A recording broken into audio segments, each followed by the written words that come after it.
आज के वीडियो में बात करेंगे हम संगठन के प्रक्रिया के बारे में। ये क्लास 12th का है और ये लेक्चर नंबर 4 है। तो वीडियो को आप लोग शेयर कीजिएगा। आज का टॉपिक रहेगा संगठन की प्रक्रिया। आज हम समझेंगे कि संगठन करने की क्या प्रक्रिया होनी चाहिए। इसके पहले का जो वीडियो था वो था संगठन के लाभ, कि संगठन आप संगठित होते हैं तो इसका लाभ क्या है, ठीक है, इसका हानि क्या है। हम लेक्चर 3 में हम समझा चुके हैं और ये लेक्चर 4 है और ये क्लास 11th के लिए भी होती है और क्लास 12th के भी होती है।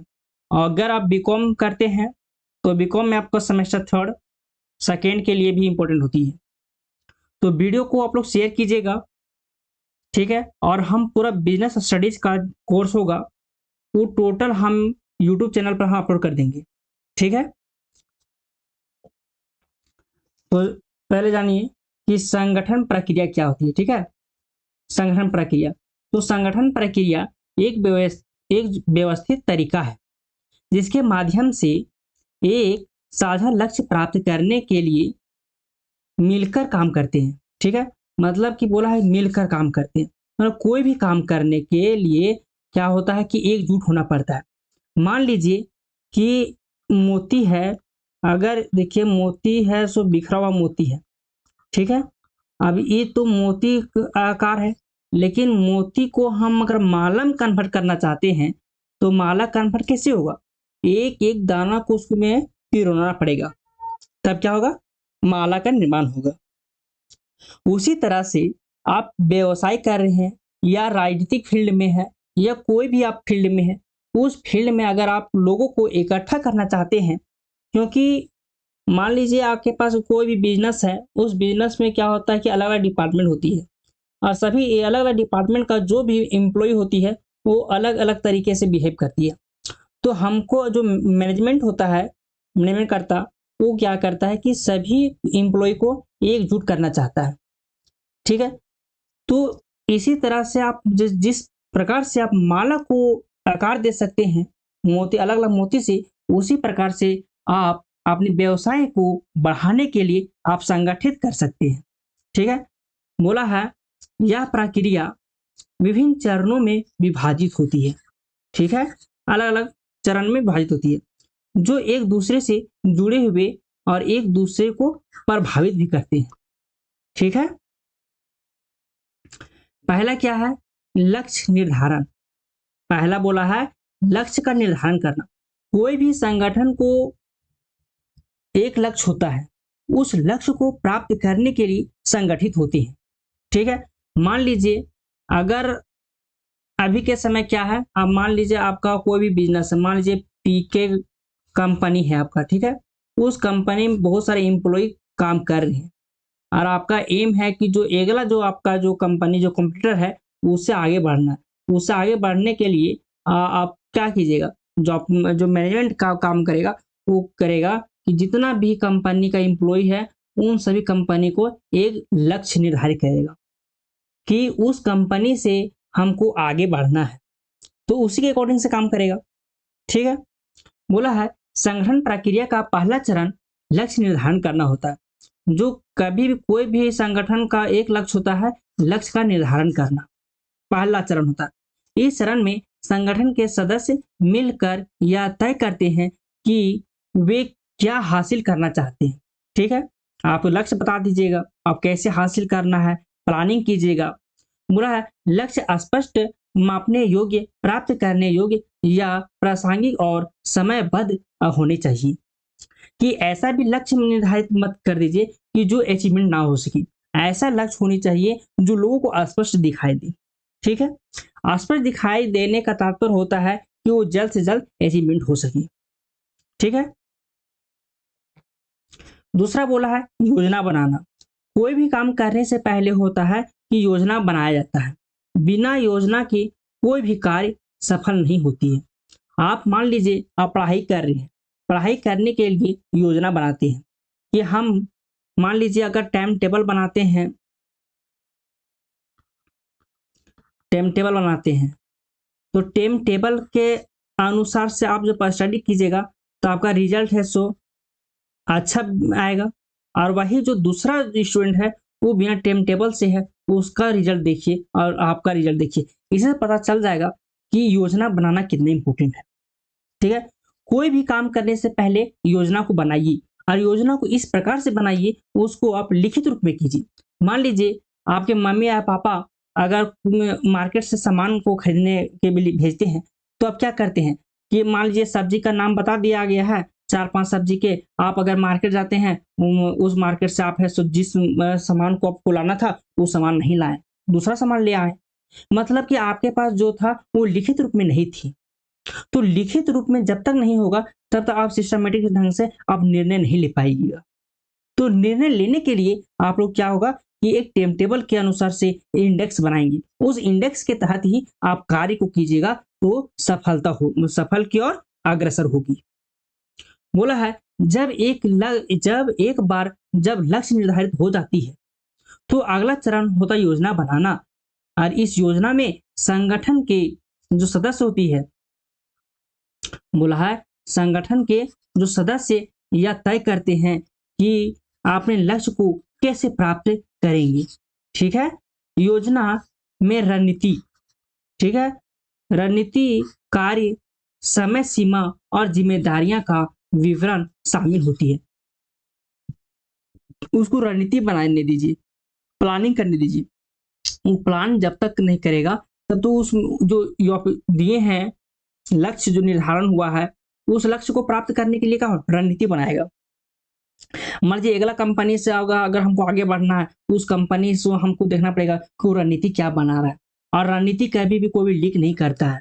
ठीक है, तो लीक करने तो आपने आप स्ट्रैटेजी बनाइए, ऐसा स्ट्रैटेजी कि उसको हम बीट कर सके। बोला है नियंत्रण और मूल्यांकन, मतलब कि नियंत्रण और मूल्यांकन का तात्पर्य आप समझ लीजिए सरल शब्द में कि कोई भी कार्य को करने से क्या होती है कि सफलता होती है। आप जब प्लानिंग, आप जैसे आप यहाँ पिछला हम बताए थे योजना बनाना, आप योजना बना लिए हैं, लक्ष्य का निर्धारण हो चुका है, योजना भी बन गया है, तो उस योजना को आगे बढ़ाने के लिए आपको नियंत्रण करना पड़ेगा, कंट्रोलिंग, एनालिसिस करना पड़ेगा, विश्लेषण करना पड़ेगा, क्या इसमें और इम्प्लीमेंट किया जाए। ठीक है, तो समय समय पर जो प्रबंध करता होता है वो नियंत्रण के साथ मूल्यांकन करता रहता है कि कंपनी का अग्रसर हो रही है कि नहीं हो रही है, जो हमारे एम्प्लॉय है वो काम कर रहा है सही से कि नहीं कर रहा। अगर एम्प्लॉय अगर फर्म में अगर सही काम नहीं करेगा तो क्या होगा, उसको प्रशिक्षण दिया जाएगा। ठीक है, क्योंकि आज के समय क्या है कि व्यवसाय युग है और इस व्यवसाय युग प्रत्येक व्यवसाय का एक ही लक्ष्य होता है कि अधिक से अधिक मात्रा में लाभ की प्राप्ति करना। कहा है ना, अगर छोटा भी अगर फर्म रहे या बड़ा रहे, सभी का एक ही उद्देश्य होता है कि अधिक मात्रा में लाभ की प्राप्ति करना। ठीक है, तो लाभ को प्राप्त करने के लिए क्या होता है कि फर्म में प्रबंधकर्ता को नियुक्त करता है, योजना बनाता है, ठीक है, संगठन करता है, वो मूल्यांकन करता है, नियंत्रण करता है। इस प्रकार से व्यवसाय को संचालित करने में सहायता होती है। तो बोला है नियंत्रण नियंत्रण और मूल्यांकन चरण होता है। इस चरण में संगठन के सदस्य यह सुनिश्चित करता है कि योजना के अनुसार काम चल रहा है कि नहीं चल रहा है। सबसे बड़ा रहता है पॉइंट रहता है कि नियंत्रण जो करता है, जो मैनेजमेंट रहता है, उसका कार्य होता है कि योजना जो बन रहा है उसके तहत काम हो रहा है कि नहीं हो रहा है। बोला है लक्ष्य प्राप्त किए जा रहे हैं, मतलब कि जो लक्ष्य की ओर आप कितना अग्रसर है। मान लीजिए कि 100% में से आप है सो आज अगर 10% आपका अचीवमेंट हुआ, कल 20% हुआ, कल 30%, पता चला कि जो अगला अगला दिन होगा उसमें आपका है सो 40% आप पहले काम कर चुके थे, आप आ गया 30% आ गया। तो क्या कि आप है सो जो आपका लक्ष्य है उस और आप अग्रसर नहीं हो रहे। तो मूल्यांकन करने के लिए क्या होता है, मैनेजमेंट का की अवस्था होती है और मैनेजमेंट वही वो पता करता है कि नहीं मेरा जो लक्ष्य निर्धारण किया गया था उस लक्ष्य की ओर कितना परसेंट अभी आगे बढ़ा गया है।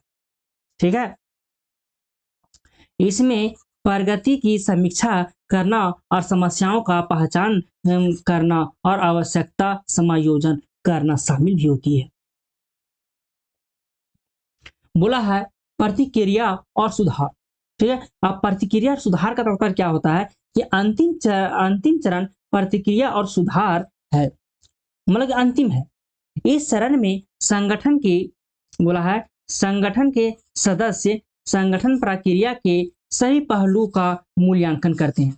मतलब जितना भी तहत है, जितना भी बनाई गया है, योजना बनाया, उसका मूल्यांकन करने का काम होती है और इसमें सुधार करने के भी तरीके ढूंढते हैं कि उसमें देखा जाता है क्या गलती है, क्या और इम्प्लीमेंट करना चाहिए। ठीक है, ये क्या बदलाव करनी चाहिए। आप मान लीजिए आज जो भारतीय संविधान है, भारतीय संविधान का होता है समय समय पर संशोधन होता है, क्योंकि संविधान का जो निर्माण हुआ था उसमें क्या कंडीशन था, अभी की कंडीशन क्या है, मतलब कि समय को देखते हुए बदलाव करना चाहिए। आप कोई भी योजना बना रहे हैं, उस योजना को आप एक बार तो योजना बन जाती है, लेकिन उस योजना को आगे तक बढ़ाने के लिए क्या होता है, समय समय पर उसको उसमें बदलाव किया जाता है। बोला है कि प्रतिक्रिया इकट्ठा करना और सर्वोत्तम प्रथा को अपनाना और भविष्य के लिए योजना बनाना शामिल होती है। देखा जाता है कि अभी जो फिलहाल अभी क्या है चल रही है, क्या माहौल है, उस माहौल को देखते हुए आप अपनी योजना में बदलाव कर सकते हैं। तो इसके बाद में लेक्चर 5 का हम क्लास लेंगे, लेकिन लेक्चर 4 को आप सही से पूरा देख लीजिएगा। बिजनेस स्टडीज का क्लास 12 अगर आप टॉप करना चाहते हैं, ठीक है, तो टॉप करने का स्ट्रैटेजी हम अगला वीडियो हम बताएंगे हम कि कैसे स्ट्रैटेजी आपको होनी चाहिए।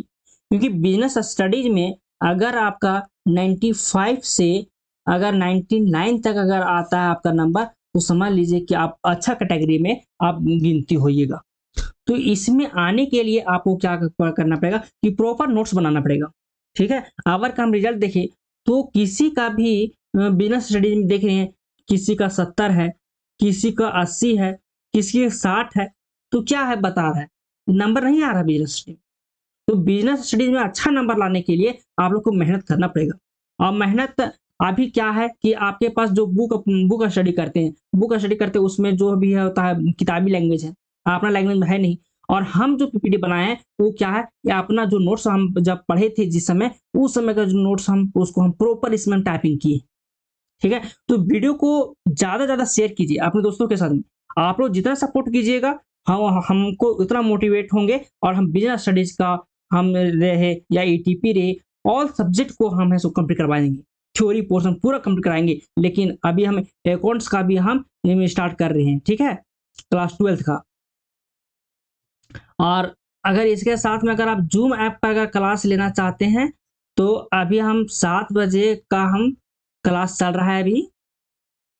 ठीक है, तो इसमें आप ज्वाइन हो सकते हैं। ज्वाइन करने के लिए आप हमारे व्हाट्सएप ग्रुप या तो टेलीग्राम में आप जुड़ सकते हैं। ठीक है, उसमें हम लिंक हम डाल देते हैं। तो ठीक है, अगला वीडियो में मिलते हैं। धन्यवाद।